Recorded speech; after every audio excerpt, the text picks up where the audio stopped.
मुच्यते। पूर्णस्य पूर्णमादाय पूर्णमेवावशिष्यते।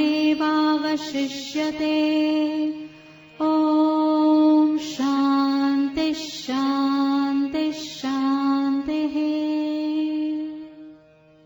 आनन्दमानन्दकरं प्रसन्नं ज्ञानस्वरूपं निजबोधयुक्तं योगीन्द्रमेड्यं भवरोगवेद्यं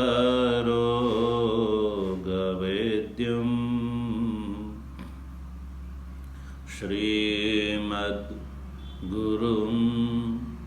नित्यमहं नमामि। शङ्करं शङ्कराचार्यं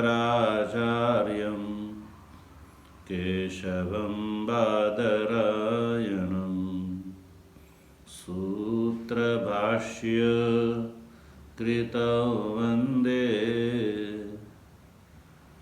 भगवन्तौ पुनः पुनः। ईश्वरो गुरुरात्मेति मूर्तिभेदविभागिने व्योमवद्व्याप्तदेहाय दक्षिणामूर्तये नमः। ॐ शान्तिः शान्तिः शान्तिः।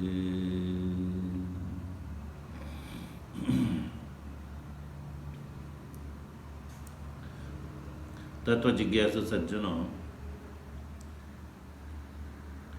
भगवान की परमाणु कंपा से प्रेमपुरी आश्रम के इस प्रांगण के संदर्भ में हम लोग दैया गीता चिंतन माला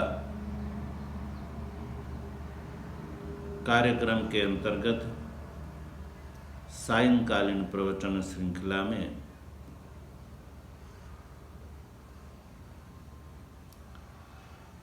क्षेत्र क्षेत्रज्ञ विभाग योगः नामक श्रीमद् भगवद गीता के 13वें अध्याय के 27वें श्लोक का विचार करने के अनंतर 28वें श्लोक का प्रारंभ हम लोगों ने कल कर दिया था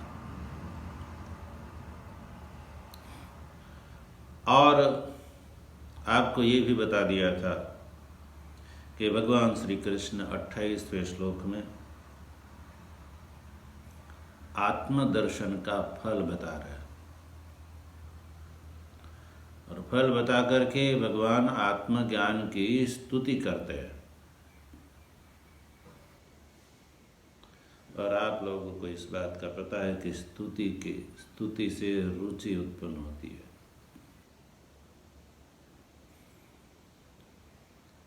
देखिए, स्तुति के अंदर ऐसा सामर्थ्य है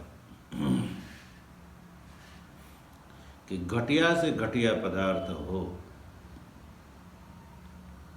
किंतु उसकी बढ़ चढ़ करके स्तुति की जाए तो ये जो मनुष्य है उस घटिया से घटिया पदार्थ को भी बढ़िया से बढ़िया मान करके महंगे दाम दे करके वो खरीद लेता है। ये स्तुति में सामर्थ्य होता है।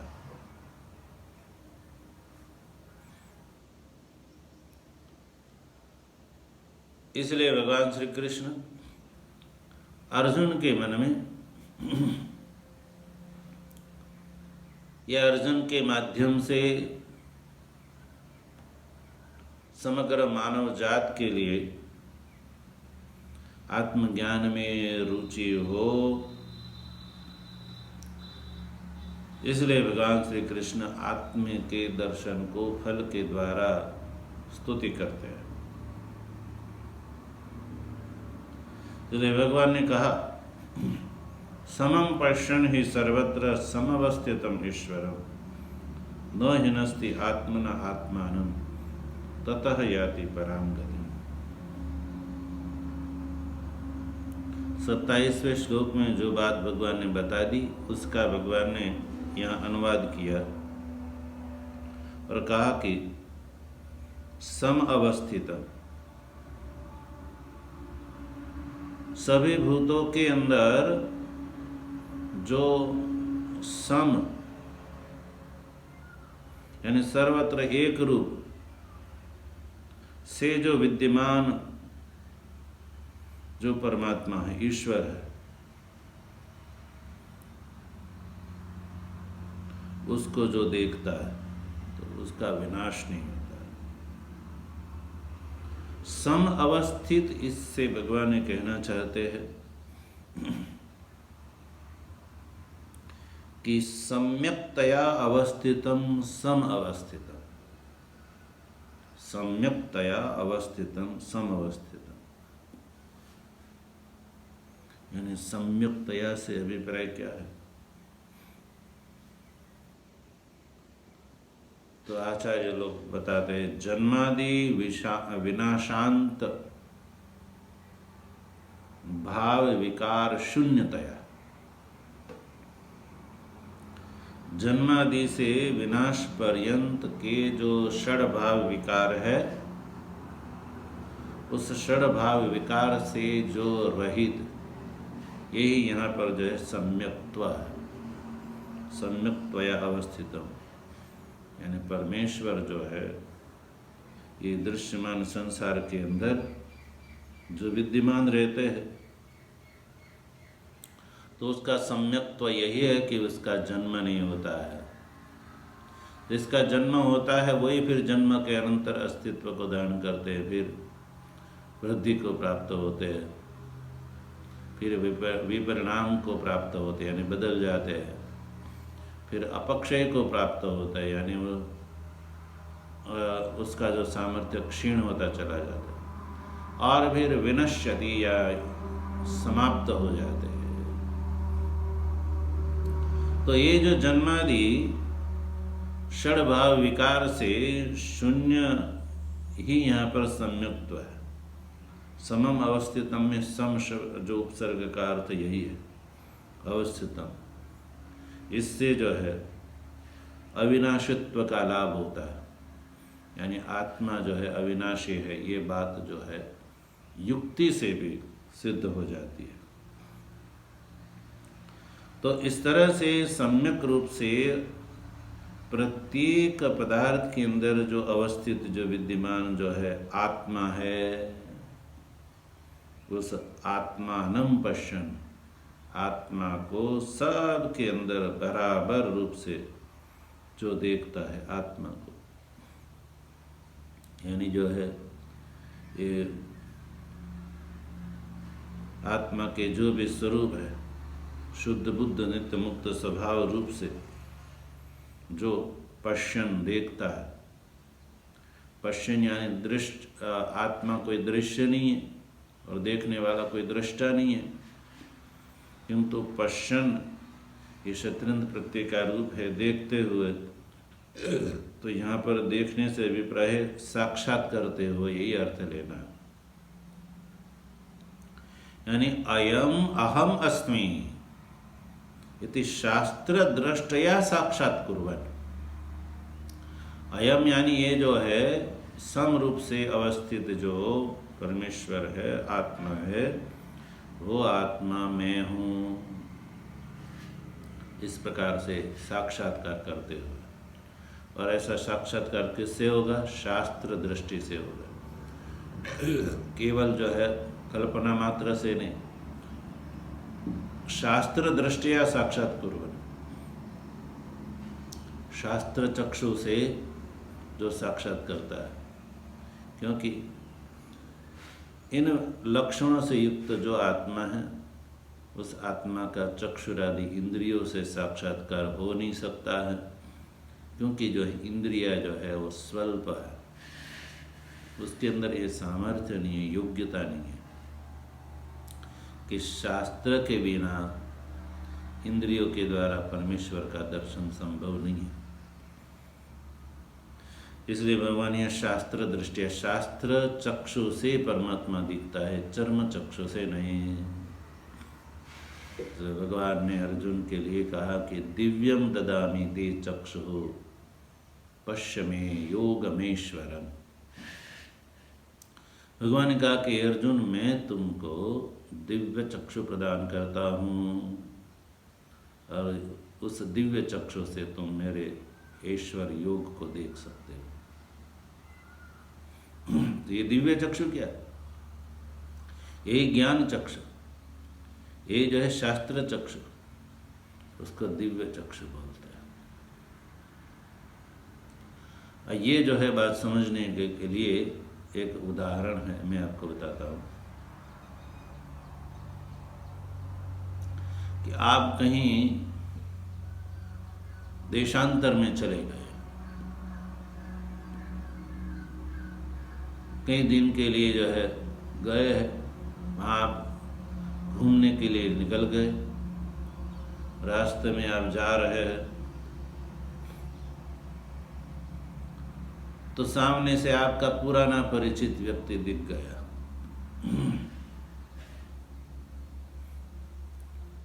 और उनके साथ एक और भी व्यक्ति विद्यमान है जिसको आप जानते नहीं है।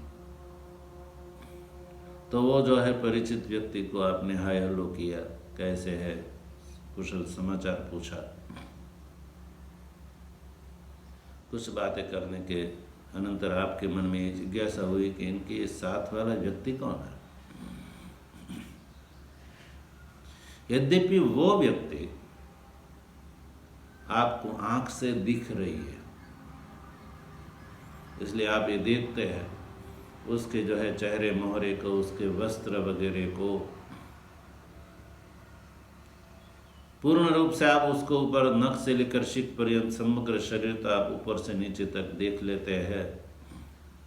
वो मोटा है, पतला है, काला है, गोरा है, ऊंचा है, नीचा है, ये सारी बात का आपको बोध हो जाता है चर्म चक्षु के द्वारा। लेकिन उसके जो यथार्थ जो पहचान है वो आप नहीं कर पाते।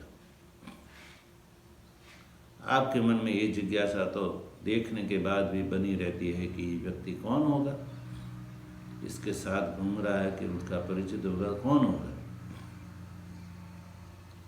तब आप पूछ ही लेते हैं, आपके परिचित व्यक्ति को पूछ ही लेते हैं कि आप ये कौन है।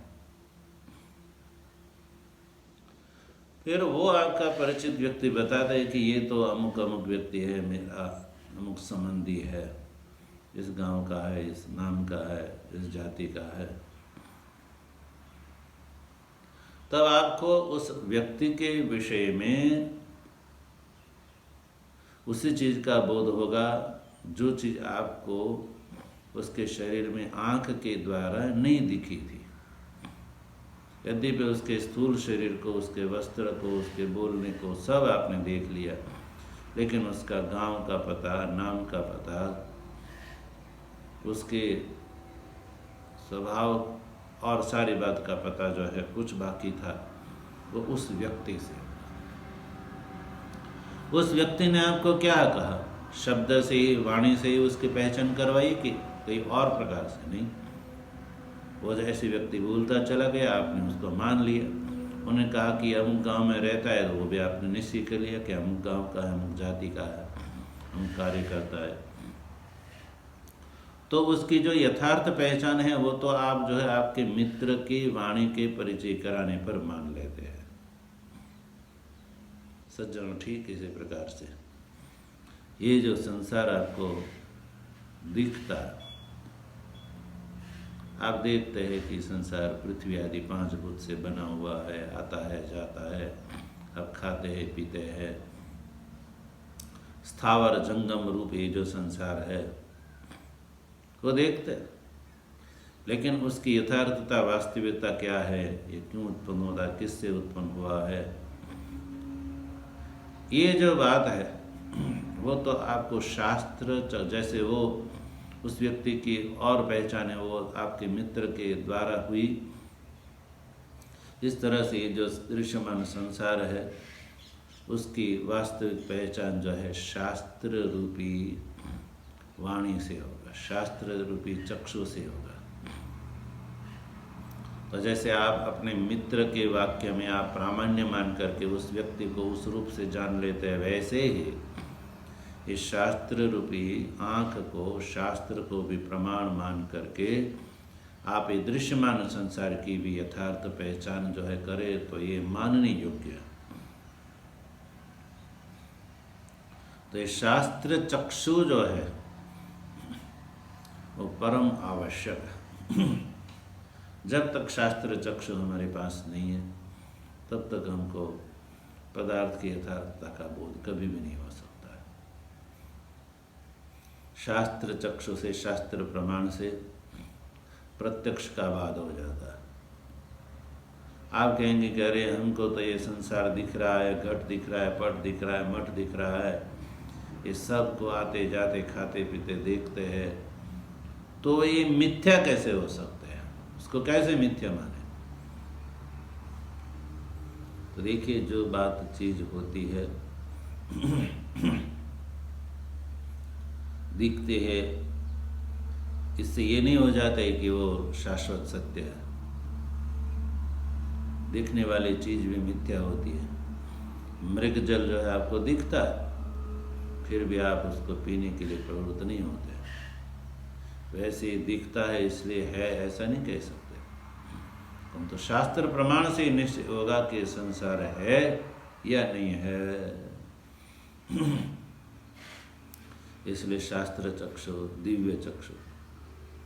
जैसे दृष्टांत में उस व्यक्ति ने आपको साथी व्यक्ति का परिचय किया, कराया, तो फिर उसके बाद उस व्यक्ति का आपके अंतकरण में जो परिचय हुआ उसको जो है आप जो है दिव्य चक्षु कह सकते हैं, ये दृष्टांत को समझने के लिए। वैसे यहाँ पर शास्त्र रूपी वाणी से गुरु जो है शास्त्र का अध्ययन करके शिष्य को परमेश्वर की यथार्थता का बोध कराते हैं। इसलिए शास्त्र चक्षु से ही परमात्मा का बोध होता है।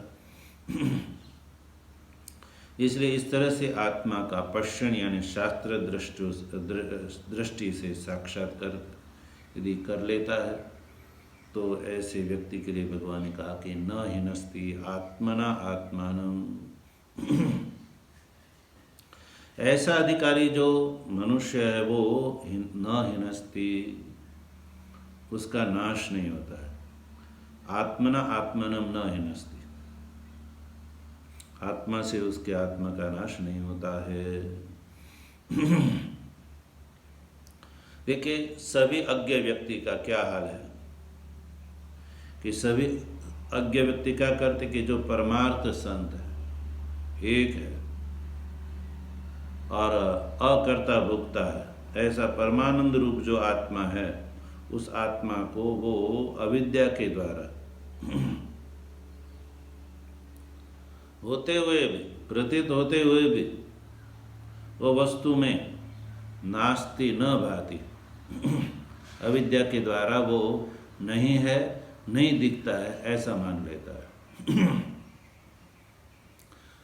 आत्मरूपी परमार्थ सत वस्तु विद्यमान होते हुए भी, परमानंद रूप परमेश्वर विद्यमान होते हुए भी अविद्या के कारण जो मनुष्य परमेश्वर को नास्ति न विद्यते ऐसा मान लेता है,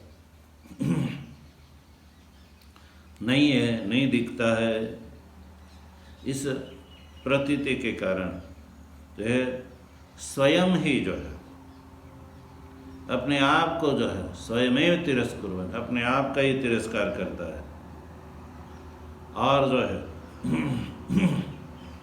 तिरस्कार करना ही जो है विनाश है। तिरस्कार करते हुए जो है अपने को असत मान करके होते हुए भी अपने को असत मान करके वो जो है अपना तिरस्कार करना ही जो है हिनस्त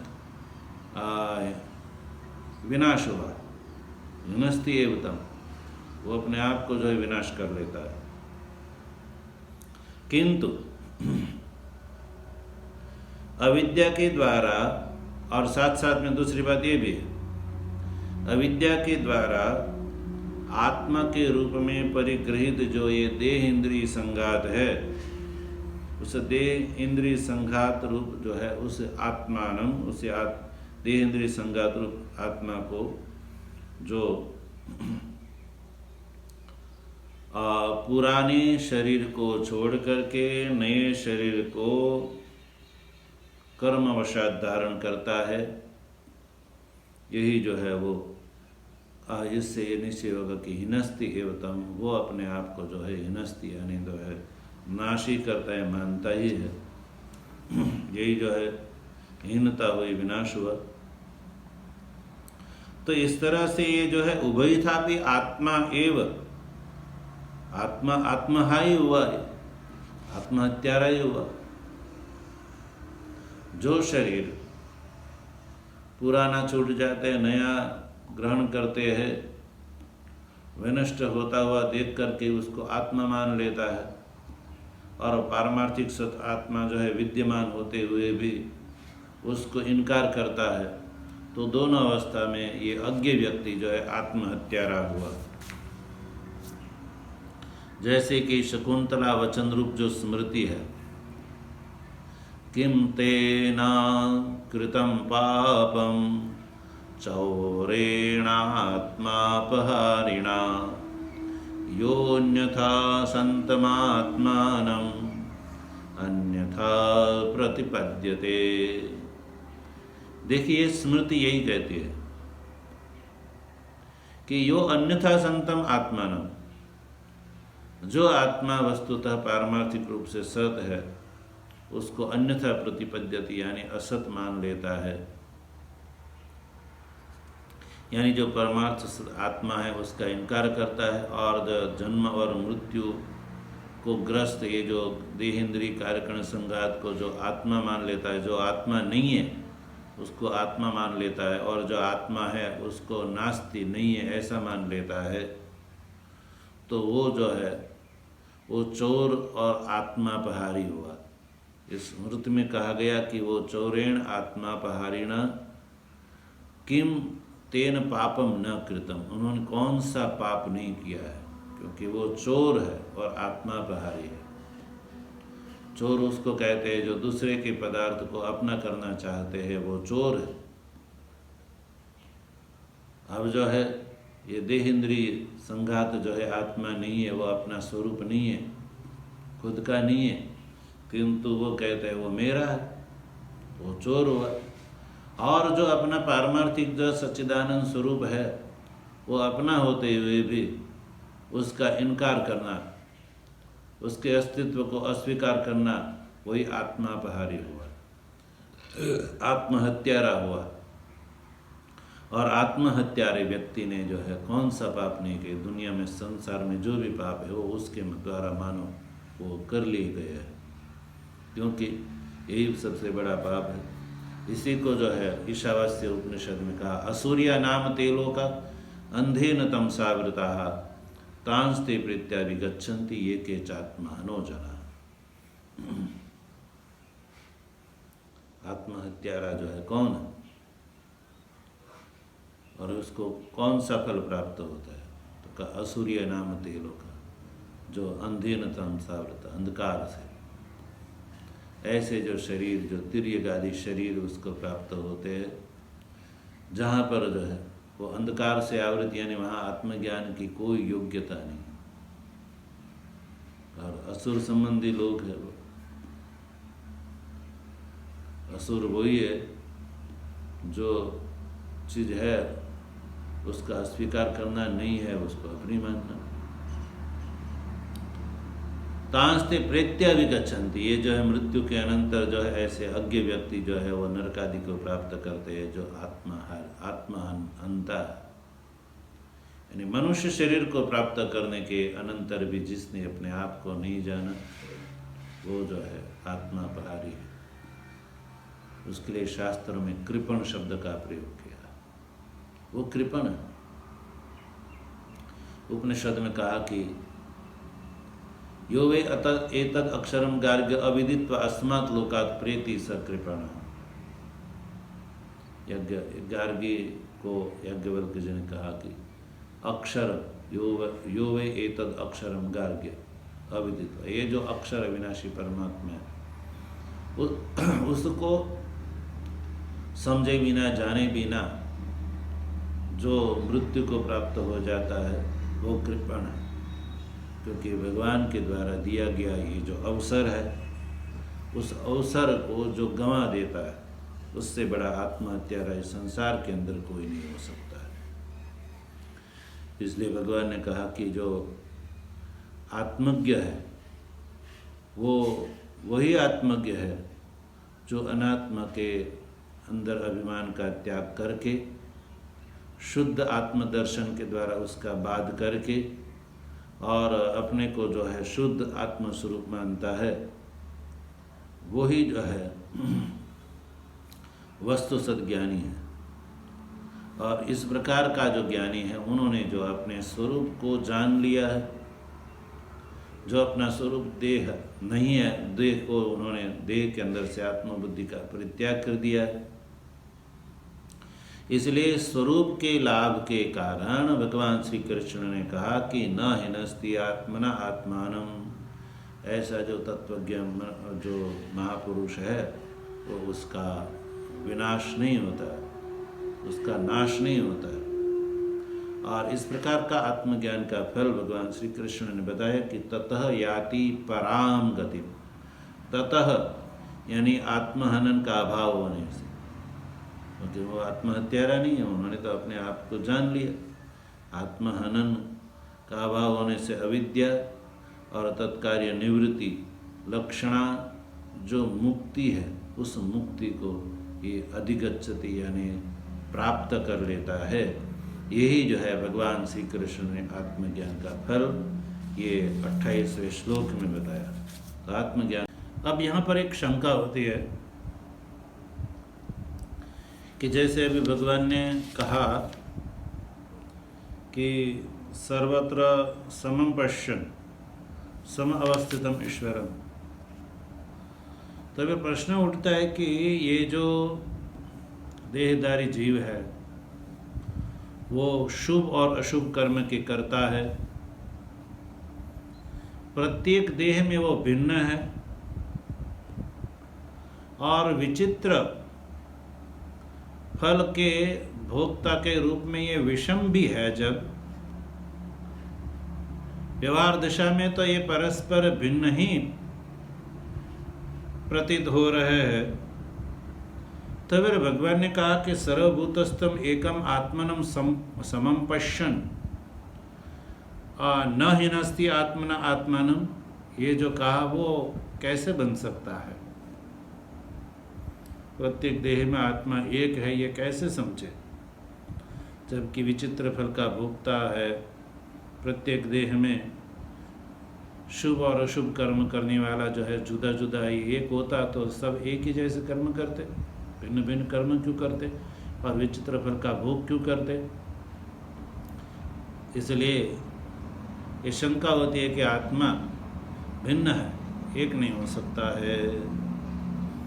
तो उस बात को ध्यान में रख करके भगवान श्री कृष्ण 29वें श्लोक में उत्तर देते हैं। प्रकृत्येव च कर्माणि क्रियमाणानि सर्वशः यः पश्यति तथात्मानं मकर्तारं स पश्यति। देखिए भगवान श्री कृष्ण इस श्लोक में इस बात का उत्तर देते हैं। कहते हैं कि कर्माणि सर्वशः प्रकृत्या एव क्रियमाणानि।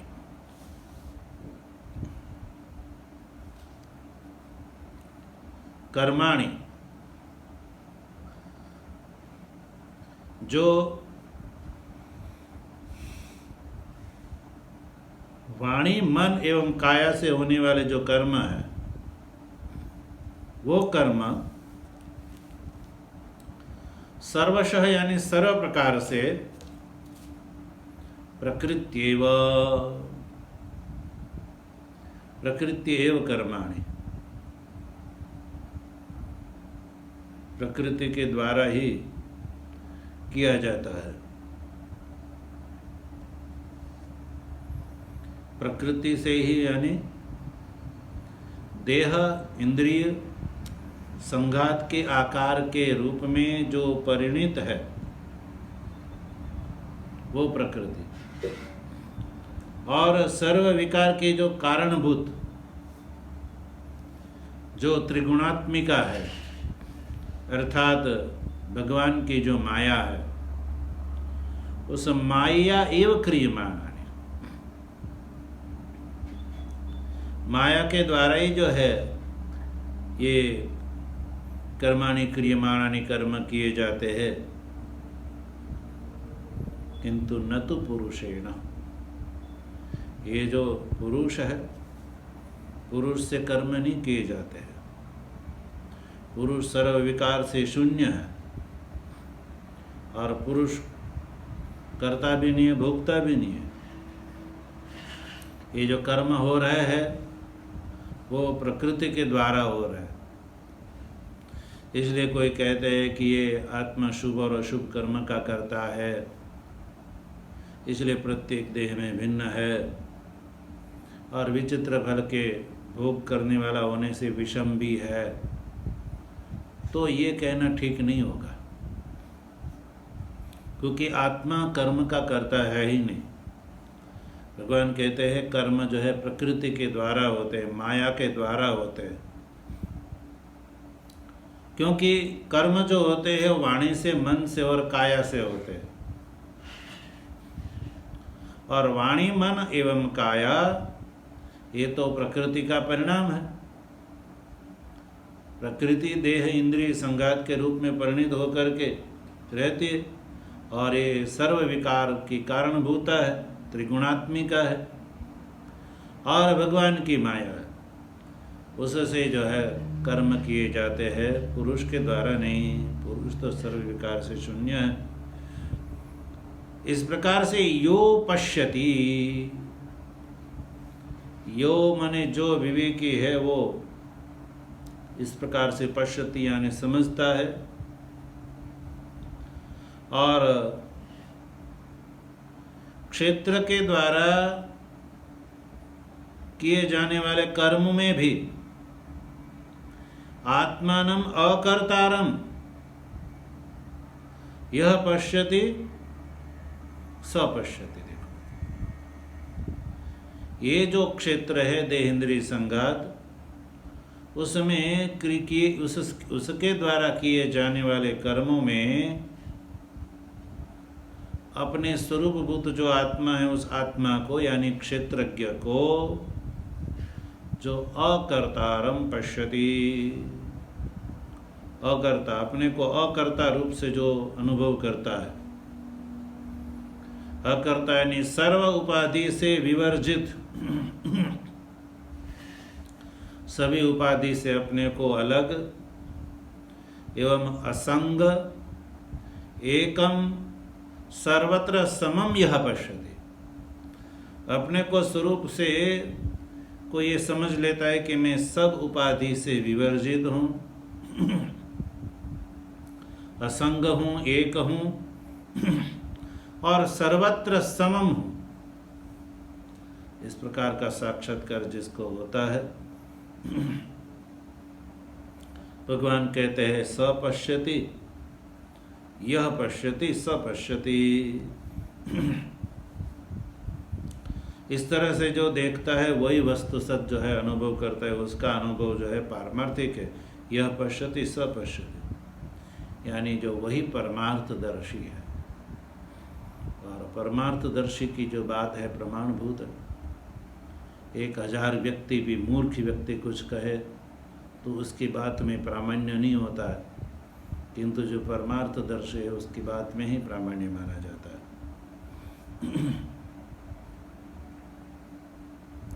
और ये जो विकार से युक्त जो क्षेत्र है वो विचित्र जो है भिन्न भिन्न कर्म का करता है, और प्रतिदेह में वो भेद है, अलग अलग है।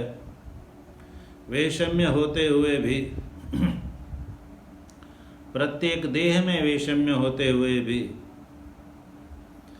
जो आत्मा को निर्विशेष, आत्मा को अकर्ता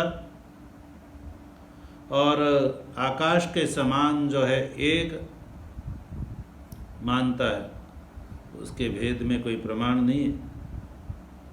तो भेद में कोई प्रमाण नहीं है, किंतु अभेद में समग्र शास्त्र प्रमाण है।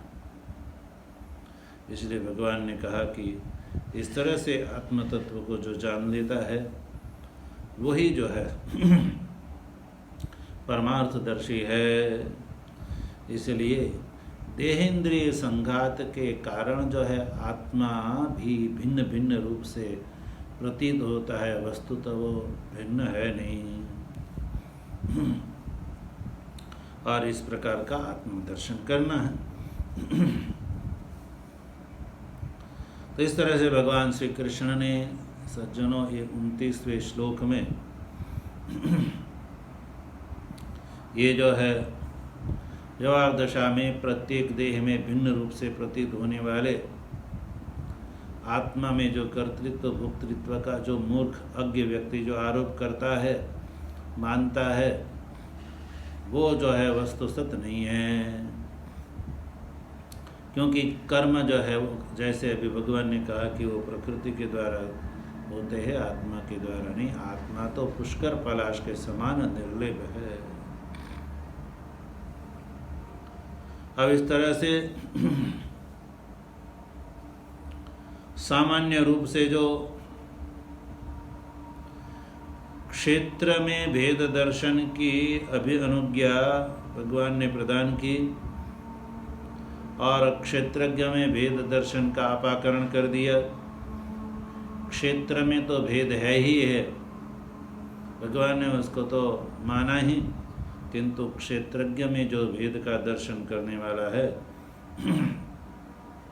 वो अज्ञ, इसलिए उसका अपाकरण किया। अब जो है 30वें श्लोक में भगवान क्या कहते हैं कि अब 30वें श्लोक में क्षेत्र भेद दर्शन में भी, क्षेत्र में जो भेद दर्शन है, प्रत्येक देह में जो भेद दर्शन है कि प्रत्येक के देह अलग अलग है, एक क्षेत्र में जो भेद का दर्शन है वो भी मायिक ही है, पारमार्थिक नहीं है। ये बात जो है भगवान 30वें श्लोक में बता रहे। तो 30वें श्लोक का विचार करते हैं। यदा भूत पृथग् भाव में कस्थमनुपश्यति तत एव च विस्तारं ब्रह्म संपद्यते तदा। भगवान कहते हैं कि यदा भूतानां पृथक् भावम एकस्थम अनुपश्यति और ततः एव विस्तारम यदा संपद्यते तदा। भगवान श्री कृष्ण अर्जुन के लिए कहते हैं कि यदा भूतानां पृथक् भावम एकस्थम अनुपश्यति, यदा माने जिस समय, जिस काल में, भूतानां पृथक् भावम, भूतों का जो पृथक भाव है, भूत से यहाँ पर लिया जाएगा स्थावर और जंगम। स्थावर जंगमात्मक जो भूत है वो भूत, या ये समझ लीजिए कि संपूर्ण जो जड़ वर्ग है वो यहाँ पर भूत से लिए जाएंगे। संपूर्ण जो दृश्यमान संसार है वो संसार जो जड़ वर्ग है उस जड़ वर्ग में पृथक भावम एकस्थम अनुपश्यति। पृथक भावम यानी जो है पृथकत्वम, यानी परस्पर भिन्नत्व जो है, परस्पर भिन्नत्वम एकस्मिन् एव आत्मनि एकस्थम अनुपश्यते, कि एक ही जो है आत्मा में, एक ही आत्मा है, सद्रूप है, उसमें ये स्थित है। संपूर्ण जड़ वर्ग जो है भगवान के कथनानुसार ये एक सद्रूप, चिद्रूप और आनंद रूप जो आत्मा है उसी में ये स्थित है, यानी कल्पित है। अब देखिए, जब ये सारा जड़ वर्ग जब आत्मा में कल्पित है तो आप व्यवहार में भी इस बात को देखते हैं कि जो कल्पित पदार्थ होता है वो अधिष्ठान से अनअतिरिक्त होता है। जैसे भ्रांति से जन्य जो सर्प है वो कल्पित है, और कल्पित होने से वो अधिष्ठान रूप जो रज्जु है उससे वो अनअतिरिक्त यानी अलग नहीं है। वैसे ये जो संपूर्ण दृश्यमान जो समग्र ब्रह्मांड है, प्रपंच है, वो भी जो है कल्पित होने से, मिथ्या होने से, कल्पित होने से वो भी जो है आत्मा से अतिरिक्त नहीं है। इसलिए एकस्थम पृथक भावम अनुपश्यति, एक आत्मा में जो है जो देखता है आत्मा से अतिरिक्त नहीं है। सद्रूप जो आत्मा है, आत्मस्वरूप से वो अनतिरिक्त है। इस प्रकार का दर्शन जिसका है, अनुपश्यति, समझ लेता है, तो भगवान कहते हैं वही वस्तु सत जो है देखता है, उसकी परमार्थ दृष्टि उससे ही विस्तार है, तब जाकर के वो ब्रह्म तत्व को प्राप्त कर लेता है।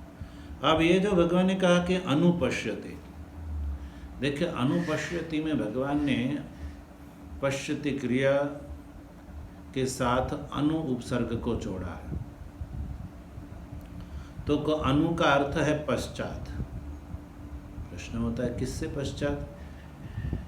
तो देखिए इस प्रकार का जो बोध है वो बोध जो है स्वयं हो नहीं सकता है, किंतु शास्त्र और आचार्य के उपदेश से ये लेना। शास्त्र एवं आचार्य के उपदेश के अनंतर ये अनुपश्यति का अर्थ होगा। शास्त्र का विचार करना है और आचार्य की शरण ग्रहण करनी है, तो शास्त्र एवं आचार्य के उपदेश से इस प्रकार का जो है आलोचन होने पर आत्मा एव इदम सर्वम इति ये बोध जो है हो सकता है। तब जाकर के ये निश्चय होता है कि ये सारा का सारा प्रपंच जो है वो आत्मा से अतिरिक्त है ही नहीं है। अतः जो है सर्वत्र हमारे सनातन धर्म में शास्त्र एवं आचार्य की बड़ी महिमा गाई है। देखिए केवल शास्त्र भी नहीं और केवल आचार्य भी नहीं, क्योंकि शास्त्र जो है वो तो शब्द रूपात्मक है। शब्द रूपात्मक शास्त्र खुद जो है वो बोध नहीं करा पाता है, इसलिए आचार्य के मुख से इसका बोध होता है। इसलिए आचार्य कैसे होने चाहिए? शास्त्रज्ञ होने चाहिए। शास्त्रज्ञ आचार्य ही जो है मुमुक्षु को प्रमाणभूत जो है दर्शन करा सकता है। अब जिसको शास्त्र से कोई लेना देना ही नहीं है, आत्मा के बारे में कोई चिंतन ही नहीं है, तो वो शिष्य के जो है अज्ञान रूपी अंधकार को कैसे दूर कर सकते हैं? इसलिए शास्त्र जो है वो आँख है, गुरु जो है वो आँख प्रदान करने वाले हैं।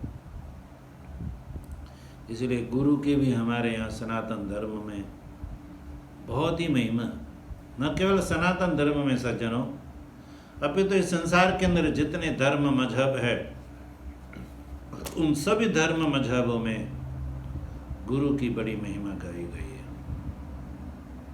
गुरु बिन ज्ञान न उपजे, गुरु बिन मिटे न भेद, गुरु बिन संशय ना मटे, चाहे वांचे चारों वेद। और मुंडक श्रुति तो कहती है कि परीक्ष लोकान कर्मचितान ब्राह्मणो निर्वेद माया नास्त्य कृत कृतेन तद विज्ञानार्थम सद्गुरुमेवा विगच्छेत समित पाणि श्रोत्रियम ब्रह्मनिष्ठ। भगवती श्रुति मनुष्य को कहते हैं लोकान परीक्षा, लोगों की परीक्षा करके, लोगों की परीक्षा कैसे करेगी? कर्मचितानि, कर्म के द्वारा संपादित है। लोक से अभिप्राय ये देहादि, देहादि का ग्रहण करना, ये कर्म के द्वारा संपादित है। मनुष्य 3 प्रकार के कर्म करता है, इष्टम, अनिष्टम, मिश्र। और इन तीनों प्रकार के कर्म के फलस्वरूप व्यक्ति उत्तम, मध्यम और कनिष्ठ देह को धारण करता है। और ये देह कर्मचित है और कर्म का क्षय होने पर समाप्त हो जाते हैं। कर्मचितान लोकान परीक्ष। अब जब निश्चय हो जाएगा कि कर्म के द्वारा संपादित जो भी जो लोक है, चाहे इहलोक हो चाहे परलोक हो, वो जो है नाशवंत है। अतः नाशवंत पदार्थों के प्रति मोह और ममता का त्याग करके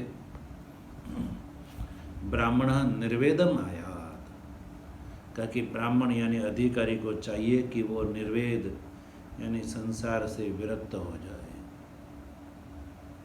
नास्ति अकृत कृतेन, परमात्मा अकृत है, परमात्मा कर्म का फल नहीं है, इसलिए कृतेन नास्ति, कर्म के फल स्वरूप परमात्मा का बोध नहीं हो सकता है। किंतु कर्म चित्त शुद्धि तक जो है वो आत्मज्ञान में सहकारी साधन है। नास्ति अकृत कृतेन तद विज्ञानार्थम, जब कृतेन नास्ति, कर्म के द्वारा साक्षात परमात्मा का बोध नहीं होता है, तो अब क्या करें?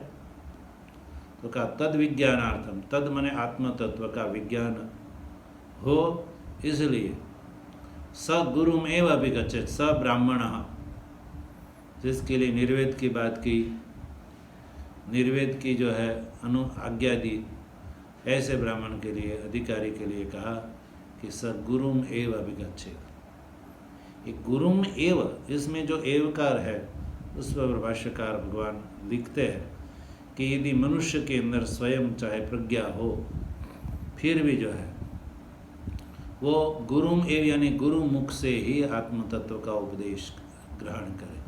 गुरुम एव अभिगच्छेत्, इसलिए गुरु की शरण में रह करके, गुरु सेवा शुश्रूषा करके ये आत्मज्ञान प्राप्त किया जाता है।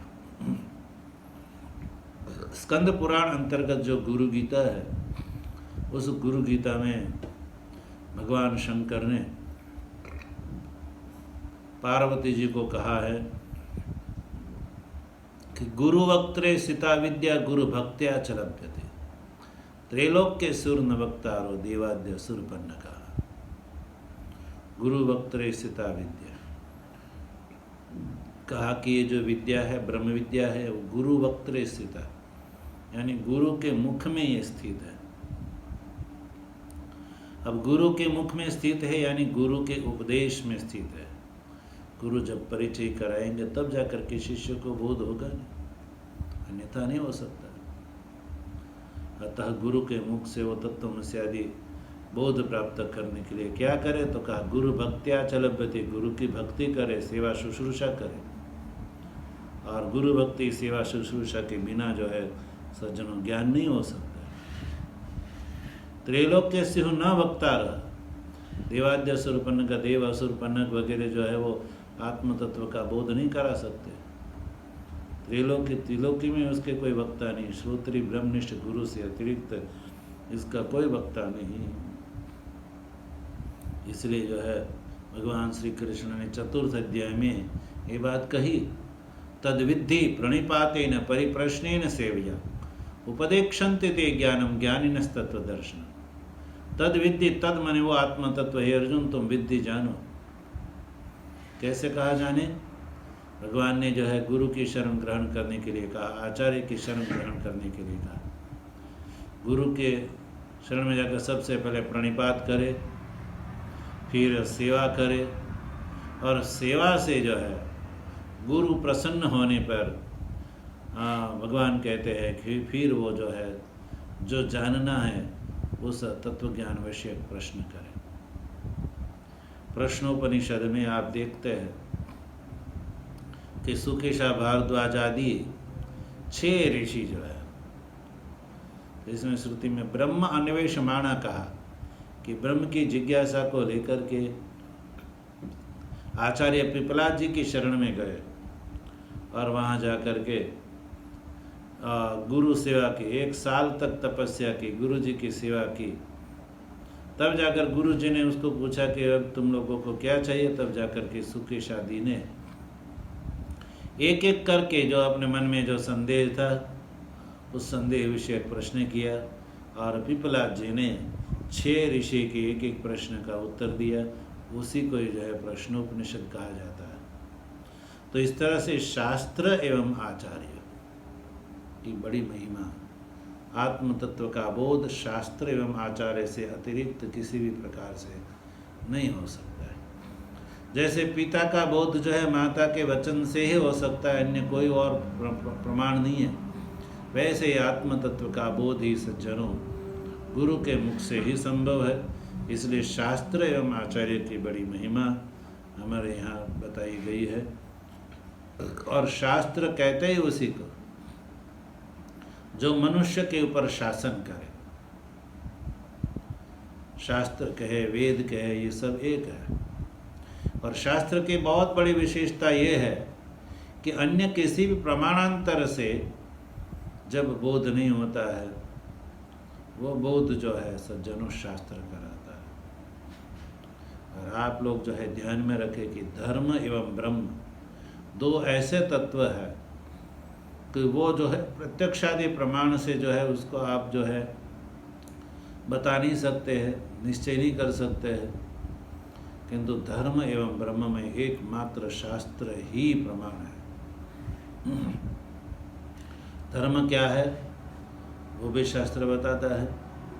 वेद का पूर्व कारण जो है धर्म में प्रमाण है। ब्रह्म क्या है उसके लिए भी शास्त्र बताता है। और ब्रह्म के प्रमाण में उपनिषद जो है ब्रह्म में प्रमाण है। उपनिषद ब्रह्म विद्या की प्रकाशक है। इसलिए ब्रह्म विद्या की प्राप्ति के लिए गुरु की शरण अत्यधिक आवश्यक है। इसलिए मनुष्य को चाहिए कि वो शास्त्र और आचार्य के उपदेश के अनंतर ही जो है इस प्रकार का बोध हो सकता है। इसलिए भगवान ने कहा कि अनुपश्यति, हम शास्त्र और आचार्य के उपदेश से पश्चात फिर जो है वो स्वयं आलोचना करेगा, निधिध्यासन करेगा। और निधिध्यासन के फलस्वरूप आत्मा एव इदम सर्वम इति, इस प्रकार का जो है मुमुक्षु को बोध हो सकता है। अतः भगवान ने कहा कि इस प्रकार भी जो है ये समझे। और दूसरी बात भगवान ने 30वें श्लोक में उत्तरार्ध में कही कि तत एव च विस्तार। देखो, एक तो उत्पत्ति जो है सभी भूतों की उत्पत्ति जो है वो आत्मा से, और जो है विस्तार भी जो है उसी से। एक आत्मा में कल्पित है, उसी से उत्पत्ति। और तत एव च विस्तारम, तत मन एक ही आत्मा से ये जो है सारे संसार का विस्तार भी है। सभी भूतों का जो है पृथक भाव, विस्तार से अभिप्राय है जो भूतों का पृथक भाव जो है वो स्वप्न माया के समान, जो विस्तार भी ऐसा ही है, ब्रह्म से ही विस्तार होता है। इस प्रकार से वो जो शास्त्र और आचार्य के उपदेश से अनुपश्यति जो देखता है, तो उसका फल भगवान ने बताया कि तदा संपद्यते ब्रह्म। तदा माने उस समय संपद्यते ब्रह्म, ब्रह्म की जो है संपद्यते यानी प्राप्त कर लेता है। तदा माने उसी समय, यानी सजाति विजाति भेद दर्शन का अभाव होने पर एकत्व का बोध हो गया, तब सजाति विजाति भेद दर्शन रहा ही नहीं। और सजाति विजाति भेद दर्शन के अभाव में ब्रह्म एव भवति, ये जो अधिकारी मुमुक्षु है वो ब्रह्म भाव को प्राप्त हो जाता है और सर्व अनर्थ से वो रहित हो जाता है उसी काल में, जिस काल में उसको इस प्रकार का बोध होता है शास्त्र और आचार्य के द्वारा। इस प्रकार भगवान श्री कृष्ण ने इस अध्याय में जो है ब्रह्म ज्ञान से ही मोक्ष होता है और ब्रह्म ज्ञान के लिए जो है शास्त्र और आचार्य के उपदेश की भगवान ने बड़ी आवश्यकता मानी है। इसलिए शास्त्र और आचार्य के शरण ग्रहण करना चाहिए, तब जाकर के 30वें श्लोक में बताई गई बात जो है वो सिद्ध हो सकती है। और यही बात जो उपनिषद में भी बताई, यस्मिन् सर्वाणि भूतानि आत्मेवाभूत विजानत तत्र को मोहः कः शोक एकत्वम् अनुपश्यत। जिस काल में सभी भूत जो है वो आत्मा एव अभूत, यह निश्चय हो गया कि आत्मा से अतिरिक्त है ही नहीं। इस प्रकार विजानत यानी साक्षात्कार से संपन्न जो महापुरुष को तत्र को मोह, उसके लिए फिर क्या मोह रहेगा। कहा शोक, उसको फिर कोई शोक नहीं रहेगा, क्योंकि उसको एकत्व का दर्शन हो गया। एकत्वम अनुपश्यत, यहाँ पर अनुशास्त्र और आचार्य के उपदेश से जिसको एकत्व का बोध हो गया उसको फिर भेद भ्रांति नहीं रहती है। तो इस तरह से सज्जनों हम लोगों ने ये 30वें श्लोक तक विचार किया। भगवत कृपा से अगले शेष ग्रंथ का जो अगले प्रवचन में विचार किया जाएगा। आज इतना ही। ओम आनंदमानंदकरं प्रसन्नं ज्ञानस्वरूपं निजबोधयुक्तं